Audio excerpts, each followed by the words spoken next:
We are all playing Fire Emblem Three Houses, as well as many of you are as well. In fact, it is a hot selling title on Nintendo Switch right now, with Japan selling through 80% of its initial run of the game, and more being made. It was sold out locally in many locations here in America, as well as Amazon being sold out of physical copies as well. And so it's easy to see that hype for this game is high. Hype was high going into it, but it seems after looking at Metacritic and lots of other different reviewers online like Giant Bomb and IGN and Destructoid, that it was getting 9s and 9.5s and close to 10s. And so what we want to do with this very brief episode this time is just talk about our initial impressions of the game and kind of give you a primer, if you will, an initial battle report, if that's what you want to call it, of Fire Emblem. And so, Gary, you were all in for this game. I remember on the very front end, you were the one of us who was most excited for Fire Emblem. You even bought the Seasons of War edition. And so why don't you talk about your initial impression of the game, and also tell us which house you picked. Yeah, so basically I picked up Fire Emblem a long time ago on, I think it was the Game Boy Advance, but I never touched it until Awakening came out. And my playthrough of that, I was like, wow, this game is just phenomenal. It's easily one of the best games on the 3DS, probably one of the best strategy games I've ever played. And so I really liked the series from that point onwards. So when Fire Emblem got announced and we only saw the initial sort of just a logo, I was really excited. Gotta be completely honest, it dipped a bit when I saw initial gameplay footage, even though I know these games don't show very well anyway. It did dip quite a lot, and then the more I heard about it, the more I was like, I'm not as sure. And then I think it was E3 where we had a really good trailer, or was it just before that? It sort of, my excitement shot through the roof again. So my biggest regret at the minute is not being able to put more time in. But so far, I've enjoyed what I've played. It's very chatty. Like for the initial couple of hours playthrough, you don't really do much except for listen to cutscenes. But I've got to praise it for the phenomenal voice acting that's in it. It's so good. But that also comes with a tiny downside for me at the minute, which is that your character, your main character, the avatar that you are, is silent.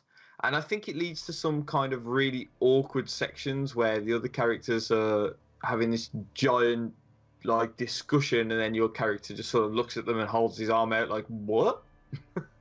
But yeah, I mean, the voice acting and the cutscenes and all that sort of stuff so far have been really cool.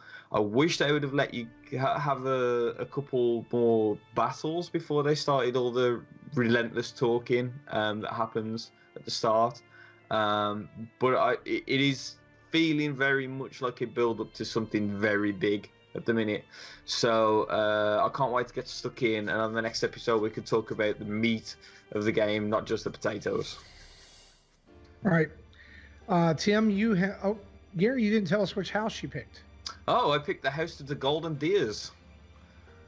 The Leicester Alliance. The Leicester Alliance, because as you can tell, if you're watching the video version, everything is pretty much deer related in my living room, so it makes sense. Very blurry deer. Yeah.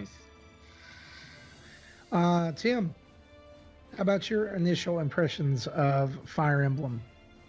So my initial impressions, even before picking it up or actually getting it from Nintendo UK, and thanks to them, I got a copy of it, was on the fence because I've never played a Fire Emblem game before. I've watched from the outside, like, is that something I want to get into? And especially with Awakening, I so many times wanted to go back and get that one because I heard that one was a good one to get into. I never played the one that came with the Ambassador program that you got with the 3DS. I didn't play that one. So yeah, I didn't jump into it. This one, however, because of the high praise, because of the story, the Three Houses just was very intriguing. More and more as time went on, as they told more about the game, I was very intrigued and still on the fence though. And it was probably more or less going to be one of those games that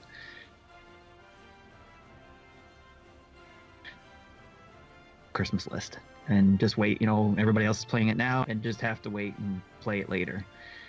But thankfully, because of Nintendo UK giving us a copy, you guys already had your copy, so I was thankful to get this copy and dove right into it, and I'm enjoying it just as well, I think, as you guys. And I'm probably exploring more of it than probably most people would. I don't know.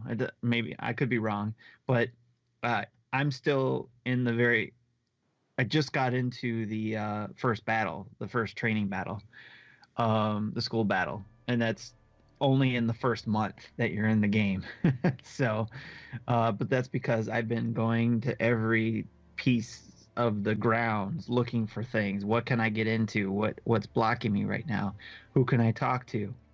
Who can't I talk to? What gets unlocked? What things can I find? And just for me, because I've never played this type of game, or not just Fire Emblem, but this type of game period, where it relies on a lot of simulation, I guess, between interacting with people and getting to know them and making them friends, getting to like you, and what you do impacts you later is important. And so I want to make sure I'm not missing something. And when I picked the start of the game, even though this is my first time, I picked classic and normal mode, meaning that I will lose somebody when I go to a real battle, unless I use the rewind feature, which everybody gets no matter what. So I didn't pick casual mode where, the person disappears at the end of the, until the end of the battle. They're gone, they're dead if I lose them. So I'm kind of freaking out about that a little bit. But well, you do kind of start to build bonds with some of those characters. Yeah. You start to like them. Yes. So, and then I think there's a couple of just kind of funny, cheesy characters too. But I'm having fun with it. It's holding my interest, and I'm having fun also because I'm talking about it with you guys. So. Yeah. So your house of choice is? Well, I live in Detroit, Michigan, Marty. So because I live in Detroit, Michigan, I am a Detroit Lions fan. Yes, don't beat me up if you're an NFL fan and know the Detroit Lions history. Yes, it's very hard to cheer them on, but I had to go with the Blue Lions on this because of that, because being a Detroit Lions fan, and I didn't even put those two together if it wasn't for Sean Capri, because he was the one that posted the Detroit Lions on his social media on Twitter, I think it was that. Gotcha. And I was like, that is true. So then I was gonna go with what you were gonna go with, Marty, but because you had that, I was like, well, it makes sense to go Blue Lions, and it worked out too because of Gary getting Golden Deer. Right. So what Tim alluded to is that I picked the Black Eagles simply because I really loved their crest. And I like the color red more than I like blue and yellow. So I picked that. I went into this game very skeptically, and I only got it because I had a ton of trade-in credit at GameStop. So I traded in a bunch of games I wasn't playing anymore and got 30% extra because I decided to pick up Fire Emblem, and it actually let me get Fire Emblem and completely pay off Astral Chain as well. And so the idea behind it was I've traded in these games. If I don't like it, I'll take it back within, the 14-day time limit, and I'll try to get my full credit back on it like they do. But what I found out once I booted it up and actually started playing it was I actually really liked the game. There is a social element to this game that is unlike the other Fire Emblem games. Where there was story in between missions, there is much more of a full game here. It's not just battle after battle after battle, as Tim is discovering, as we're all discovering, in fact, as we are, 2, 3, 4, 5 hours into the game, and we've only had just a few little battles because there's so much dialogue and there's so much to see and there's so many people to talk to and quests to do and different things like that. So I am in the second month. I just arrived there. I finished the fourth battle, which is kind of has a twist to it, and it begins to plant some I guess what you would call, or you kind of start to see some background of the story kind of surfacing. You start to see some doubt kind of surfacing in the church, which if you're not familiar with the game, the entire game is set around the Garreg Monastery, which is controlled by the Church of Saros. And the idea is that the high priest or high priestess lives there, and you are tasked with raising up students to protect the monastery and protect her, and you become the teacher of your house that you pick. Your main character, Byleth, becomes the professor of that class, like the leader of that house. Each one has its distinctive house head, which is Edelgard for the Black Eagles. It is Claude for the Golden Deer, and Dimitri, right, for the Blue Lions. Yes, he's the one I haven't had much interaction with. I always end up running into Claude, but I don't see much of Dimitri. And they also have all their individual personalities as well as the individual characters within the house. So depending on the playthrough, you're going to get a different type of story just based off the characters who surround you most of the time that you're teaching. But I love that there's more game to dig into here than just strategy. There's how you teach, which is how your people progress. It's you can micromanage it if you want to. If you want to get down to the details, you can do that. Or you're like me, you auto instruct, which the game picks the best thing for your characters and kind of sends them through that. Your characters will come to you with questions, and that will change who they are. Like I had one of my characters come to me the other day. I was playing, and they were getting very proficient in magic, but they also had a reason quality. And he came to me, and he's like, "Can I stop focusing on reason so I can focus on magic? And if I do, I'll go down the warlock path." And I was like, yes, because you're one of my most powerful characters. Yes. Absolutely, you can do that. Go focus on magic, right? You can send members of your group away to do group tasks, which benefit them and benefit their camaraderie. It's just, they really took, I read a review that said this, or maybe I heard it in a YouTube video, I can't remember, but this line stuck out to me, is that they really took a Breath of the Wild approach to Fire Emblem.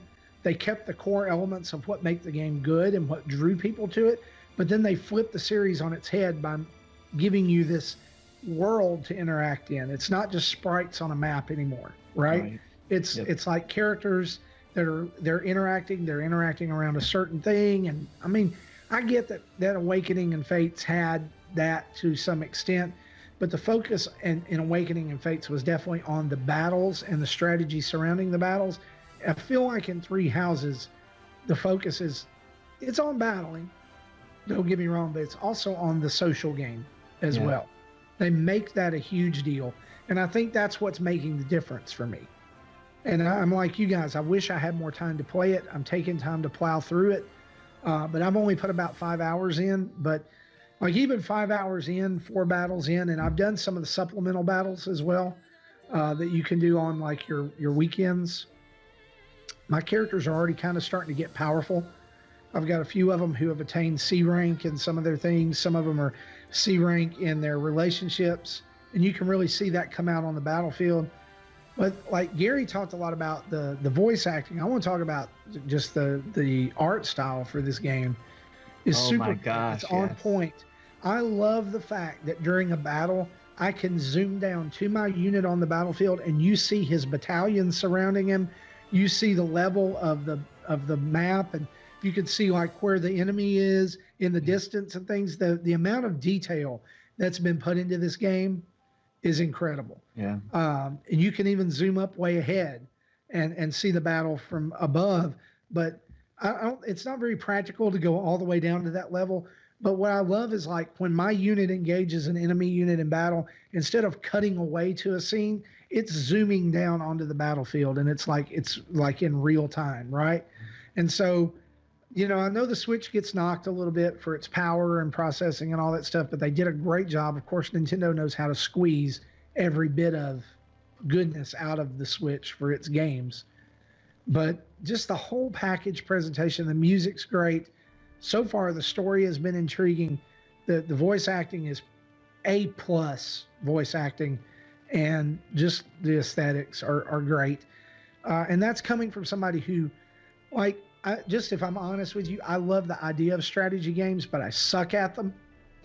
And so I don't play them that much. I want to like them. Like, I love Advance Wars. I loved Wargroove. I love the idea of Fire Emblem and things like that. But putting pen to paper and actually playing them, I'm not great at. Yeah. But I'm finding that, like, I'm willing to. I'm not playing with permadeath on, so I'm a wuss. But like, I'm willing to. Sorry. Go on a sec. Sorry, carry on. I didn't mean to interrupt. Sorry. Well, no, that's fine. What were you going to say? Was it something about permadeath? Yeah, I was basically going to say that permadeath is the element that makes you really think about strategy. Like, I've played Awakening with both permadeath and without, and my playthrough with permadeath was very different. You would think twice about where you're going to move a unit. You wouldn't be like, he's good, so he's going there. You'd be like, he's good, but if anything does go wrong, I've lost that character, so do I really want to risk moving them in? Right. So it's going to be interesting to see the difference as this progresses, and as we do more of these shows, to see the difference between how me and Tim are playing as opposed to Marty, because Marty could go in headstrong and it doesn't matter. If he loses his unit, that's fine. Me and Tim could lose 2 or 3 valuable units each time. And this will be interesting to see how the mechanics of the game have changed that situation, because in Awakening, if you lost a really good unit, that was it, and you only had lesser units left. Whereas in this, it seems like they're building the characters up from an out-of-battle end. So if you lose a good character, you might still have characters that are equally as good that have been trained out of battle that you could use. So it's going to be interesting to see the difference between the two different playstyles there. Well, and one of the things too that like we talk about, the differences in the games and the play style is that, when you invest in that and you're looking at a game where you're talking 100 hours is what they're saying into this game to do it all. And as Jesse brought up on last week's show, that reports are saying that you don't even get the full story of the game until you've played through with 2 houses. And if you want the full thing, to do all 3. I don't know that I'll get that far, but at this point, this is the Fire Emblem game that hooked me, I believe. I loved the look of Fates and just the theme of Fates, kind of being that Japanese feudal system type, idea versus the knights and different things like that. Like, I love those characters. I've always thought that Nintendo goes above and beyond with their design of Fire Emblem characters, right? I mean, it's very anime, but they're always very well done, and there's no exception in this. And I think that marrying the good voice acting, the excellent voice acting with that together, is just good. And so, for those of you who are out there on the fence, I think it's still valid to be on the fence, but you got to take some things into account as we wrap up this week's episode. And one of those being that this game is swaying on the fence fans. And we're seeing reports of that over and over and over. This is my first Fire Emblem. I never wanted to play Fire Emblem, but I love the idea of this. And it's swaying a bunch of those. Also, the consistently high reviews. I think it's always take reviews with a grain of salt. But across the board, if you're seeing not much variation in those scores, you can kind of trust a 9 or higher for this game. And then look at the sale rate as well. I mean, it's a very well anticipated game, and it is still selling. And I believe right now, if you buy it through Amazon, it's $49.99 here in the States instead of $59.99. And of course, if you buy it at Walmart, it's always $49.99 because they've changed the price on all their Switch games. And so, guys, that is where we're going to leave it for this week. What we're going to do each week or every other week, once we get some time with it, is to come back and revisit the concept of Fire Emblem from that kind of playthrough perspective. Like, how have your thoughts on it changed as you play and as your characters mature, because we know, most Fire Emblem games now involve some kind of story element where there's a time jump or there's something like that. And like, I think it was Tim said, there's obviously something big coming. They're building up to, the story points to that. It can't just be roses and ponies in the monastery all the time. So there's going to be something happen. And there's this mysterious character, that's in your head, Sothis, who is somehow connected to this story. We don't know how. And so hopefully by our next playthrough, we'll know a little bit more. And we invite you to join us for each and every one of these episodes. And thanks for tuning in to this one. We hope you're enjoying Three Houses. That is it for this short episode of Nintendo Dad's Three Houses. Join us next time. We'll see you later. Bye.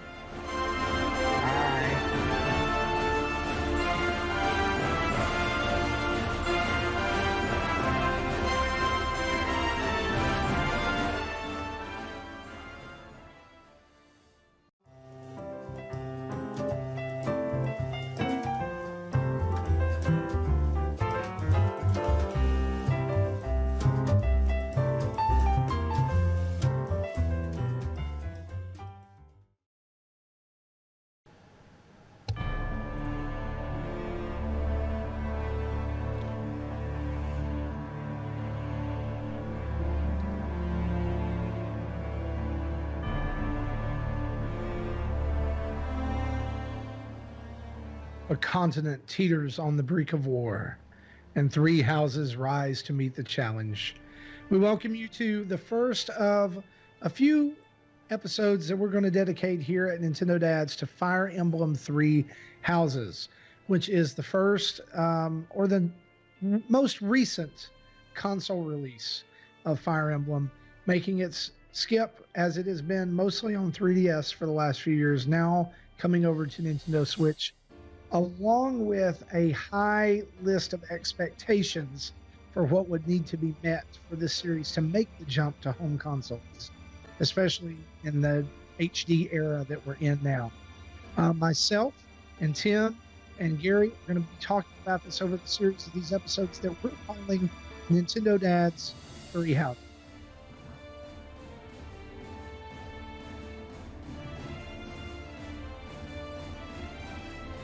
On this week's episode, what we're going to be talking about is our initial impressions of the game, seeing that how each one of us picked a different house, and each one of us is currently on a different track. At this time, Gary, can you hear us? Yep. Okay, excellent. Just wanted to be sure.